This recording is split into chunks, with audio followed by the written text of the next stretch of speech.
यहाँ बिर्सन नहुने एउटा प्रसङ्ग उल्लेख गर्न चाहन्छु। आज सत्तामा भएको दल हिजो प्रतिपक्षमा थियो।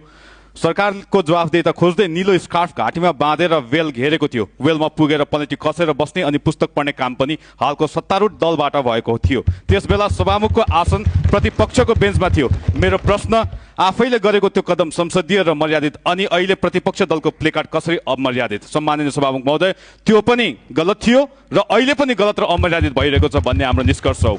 सदनको मर्यादा सभामुख महोदयले राख्नुपर्ने हो, तर सँगैमा अर्को पाटो सबै विषयको मर्यादाको केन्द्रबिन्दुमा सरकार छ। सरकारले नै मर्यादा कायम गर्नुपर्ने हो, तर सरकार र प्रधानमन्त्रीले सदनलाई देखि नसहने, सदन भनेपछि एलर्जी नै हुने, सरकार परम्परा भत्काउँदैछु भन्दै व्यवस्थापिका, कार्यपालिका, न्यायपालिका सबैतिर हस्तक्षेप गर्दै हिँडेको छ। अहिले क्रमभङ्गता शब्दमा सरकार रमाएको छ अनि त्यसमा सत्तारूढ दलका साथीहरू रफ्फु लगाउँदै हिँड्नु भएको छ। आज सदनमा जे भइरहेको छ, तपाईँ सत्ताको छाती चौडा बनाएर दाबी र गर्व गर्दै हामीले क्रमभङ्गता गरेका छौँ भन्दै हिँड्दाको नतिजा हो। सभामुख महोदय, जुन दिनसम्म संसदीय व्यवस्था र अभ्यासलाई अङ्कको दम्बलले लत्कारिन्छ अनि सदन कसरी मर्यादित हुन्छ? सभामुख महोदय, बारम्बार हामीले भन्दै आएका छौँ कि यो सदनको अभिभावक तपाईँ हो। सदनको गरिमामा 1 इन्च तलमाथि हुन्छ भने त्यो हजुरकै प्रतिष्ठासँग जोडिन्छ। हजुरले जबसम्म रुलिङ गरेर मसँग 2/3 छ, म सदन मान्दिनँ भन्दै केही 100 मिटर दूरीमा रहनुभएको प्रधानमन्त्री र सरकारलाई सदनप्रति जवाफदेही बनाउनुहुन्छ।